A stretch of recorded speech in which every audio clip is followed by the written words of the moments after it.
Hello to the 3 people watching and welcome to Gigi Idol. My name is Gigi and today we're going to start rediscovering K-pop. Now this is the first video on my channel, so let me take a moment to say hi, howdy, hello, and welcome.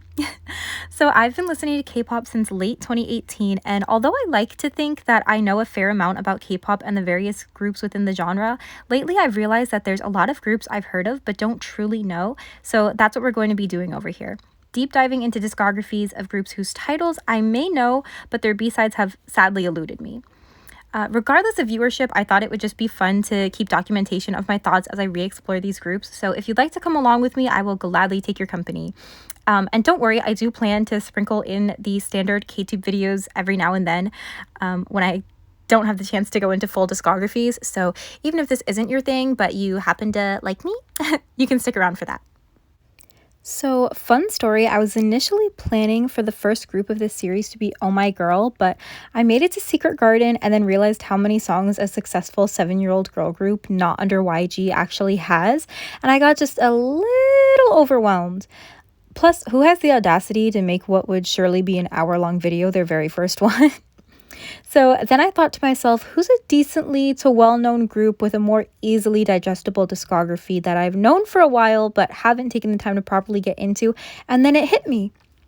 Billlie. So that's who we'll be taking a look into today. So without further ado, let's dive on in.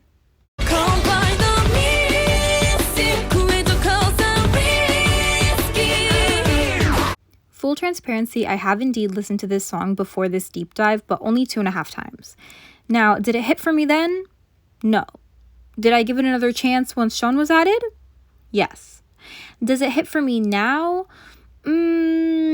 Yes. No. I think I should make it clear that I've known of these girls since the day Mystic Story first decided to show off their rookies. Like, I knew them back when they still had Miyu and Sumin, and waiting that long for their debut, I did create some expectations that I'll get into later, and Ring X Ring was definitely not included in them. But thinking of this as Billlie and not Mystic Story girls, I do enjoy it more, if that makes any sense. Like, I'm definitely still not a fan of the rap section, but I do find this song getting better and better with every listen. Not in any kind of K-pop brainwashing yourself to like a song 67 listens type of way, but in a listening more times puts everything into context kind of way, where you begin to appreciate all the details and understand production choices. Also, major shout out to them for the quick sample of my all-time favorite Christmas song, Carol of the Bells. I do enjoy this song, and I know it won't be my favorite, but if this does end on my least favorite song while still being this good, then that just shows how impeccable Billie's discography is so far, but we'll have to get into the rest first to see. If you wanna take mates, I don't mind. 어디 한번 던져봐. Gonna celebrate my life. 답이 뭐라도 즐겨 난. One B-side in and they're already starting to hook me. Like, this song may come off as noisy in its instrumental, but it's focused noise. Like, it's not throwing in everything but the kitchen sink, trying to make an I Spy game out of how many random sounds you can find. It's purposefully distorted in a futuristic, PC, hyperpop, and for lack of better word, cunty kind of way. The song is oozing attitude, and I have to say I'm kind of obsessed. Like, I don't want to set my expectations too high again, but I'm now highly anticipating the rest of the album.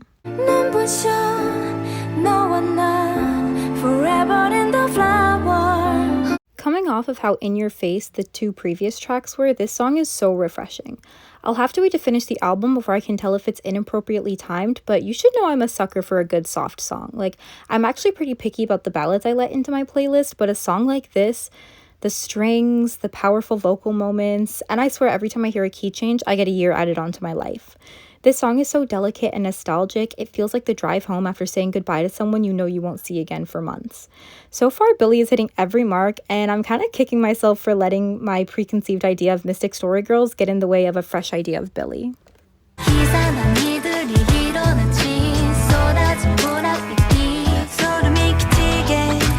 And on the 11th day, I rose again. No, because I'm actually so obsessed with songs like this. They made this for me, specifically. No one else is allowed to listen to this. All jazzy R&B coffeehouse songs are mine. I have the legal copyright ownership over them. I'm actually currently filing a lawsuit against Mystic Story as I speak to get them to hand over the official rights to this song. I was kicking myself after Flower World. I'm punching myself in the teeth for this one. Like I said before, I'll get into specifics shortly, but this is actually very close to the vision I had for them pre-debut, and if I'd only given them a chance earlier, I could have had it all. Oh, Billlie, I'm so sorry. Everybody's got a secret. I'm more like a dream. Their second Christmas song sample, and you know what? I'll take it because this is truly a gift.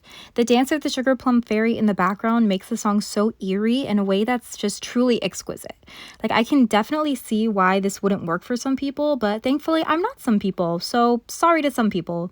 The slight creepiness of the chorus makes you almost uncomfortable, which pairs so well with this song. Like, what's your secret? What's Billie's? It's almost enough to make me want to actually look into the lore I know that they have, but unfortunately I do not have the energy to devote to learning and keeping up with all that, so let's go back to taking this song at face value as the lullaby I will play to the kids I will never have to give them mild nightmares. That's her. Na na na na, for real. Na na na na, that's her. Okay, so unfortunately, this is where they lost me. This is definitely my least favorite song on the album. It's disappointing when the closer is the weakest song, but I do also understand this seems to be the song dedicated the most to their lore, so I'll let the explanation song slide because it's serving a greater purpose than just being nice to listen to. It's in no way a bad song, but it's definitely not my cup of tea, especially when compared to the other songs from this album. If this album were a cake, the first 5 tracks would be the cake, frosting, icing, yes, there's a difference, sprinkles, and cream between the layers. Meanwhile, the rumor would be a strawberry filling. Like, strawberry fillings are nice and I'll eat them when given to me, but I wouldn't personally put them in my cake. It feels almost like a trick that I didn't know the strawberries were there until cutting into the cake, but the slice is already on my plate and I like the rest of it, so the strawberries don't ruin it, but again, I wouldn't go out of my way to put them in my cake.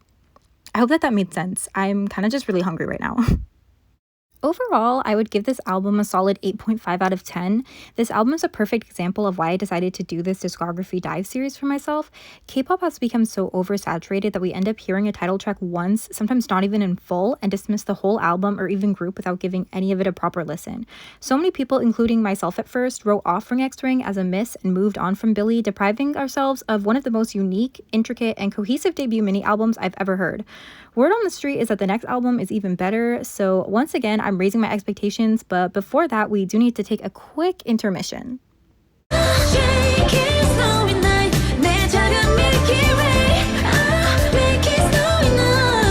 This is what I was expecting from Mystic Story Girls' debut.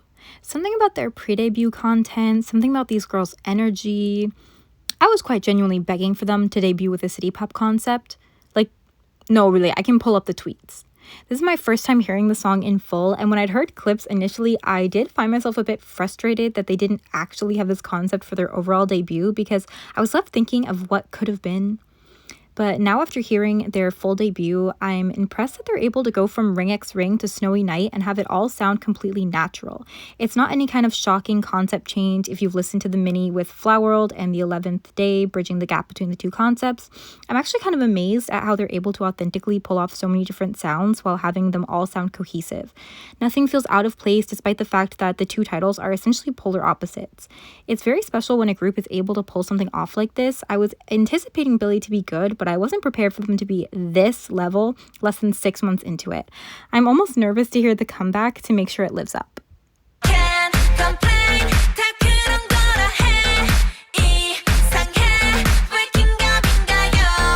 Gingamingayo is the only other song I've heard in full before doing this little project, and don't worry, I liked this one from first listen. It's quirky and fun, and I constantly walk around all day at work going, "Hikayo." It's so beyond catchy, I honestly don't know if I would have given them a chance if it weren't for this song.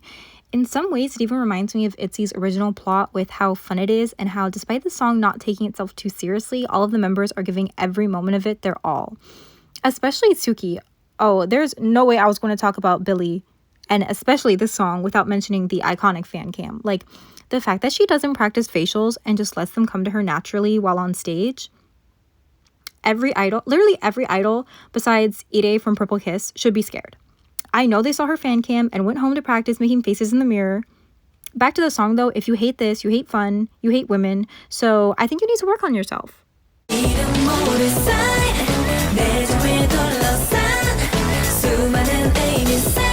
Another song I am taking legal ownership of. Thank you for your cooperation in this matter. The funk synth in the instrumental, the slowdown at the bridge. No, I'm kind of in love with this. I don't know if I like it more or less than the songs on the debut album. So far, Billlie is very consistent in the quality of their songs, so it's almost impossible to pick favorites, but this one, ooh, this one, I'm so happy that they chose to promote this one. Like, I hadn't listened to it before this, but I'm suddenly gonna go and watch each stage that they did and every performance that they did of this like 10 million times. Like, so far I'm very happy with the results of this.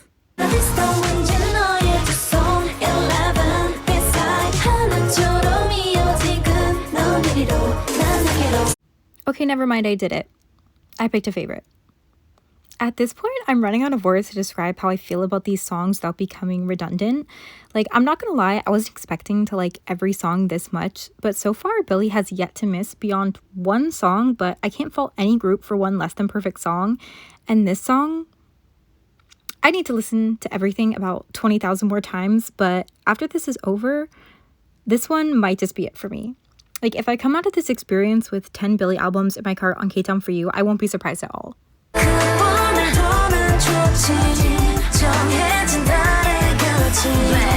How dare they?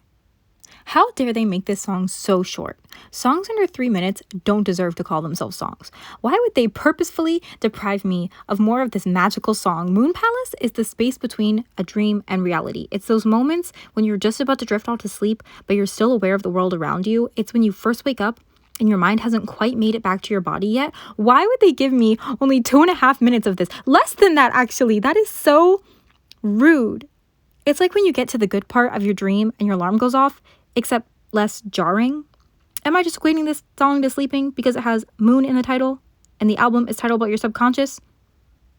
Yes, and what about it?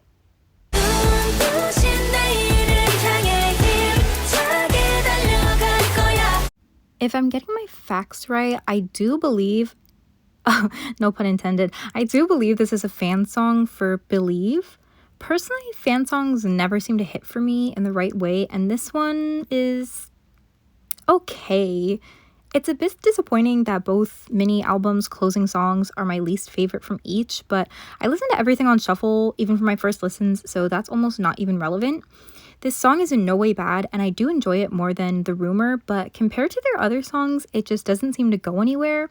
I'm sure on another group, a song like this would have more impact sonically, but on Billlie, it's almost boring. I don't want to diss a fan song because I know they're special, so if it makes you feel better, just know that I also don't like my own old fan song, but you'll still catch me singing along to I'm the Trend as loud and off-key as I can because it's fun and special to me. But yeah, the song is cute, and if you like it, then great for you. I don't dislike it, but compared to the other songs, it's just their weakest point, this album. So overall, I would give this mini album also an 8.5 out of 10. I really didn't want to give these albums the same rating because I did want to have a definitive favorite, but I think that just speaks to Billie's consistency. I know there are only 2 mini albums and 1 special single in, but they've already nurtured a sound for themselves, and I'm definitely anticipating their next comeback. So I wanted to do this as an excuse to make myself check out groups that I've been meaning to get into, but I wasn't expecting to actually get this attached to a group's discography, at least not in the first proper go around with this, especially when my actual first attempt at this with Oh My Girl, which will be coming later on, was showing some disappointing results at first. I hope you guys enjoyed this. If you watched it, I truly do not think that anybody did, but if you did, then thank you. Thank you for getting this far. I hope you enjoyed what I had to say. I hope it made sense. This was my first time doing anything like this, but I'm really excited to continue. Even if nobody watches this, again, I will just be doing this for myself to kind of document my journey with finding new K-pop groups again, because it's been a while since I did that and I miss it. You know, I have 750 songs in my K-pop playlist and I want to get to 1,000.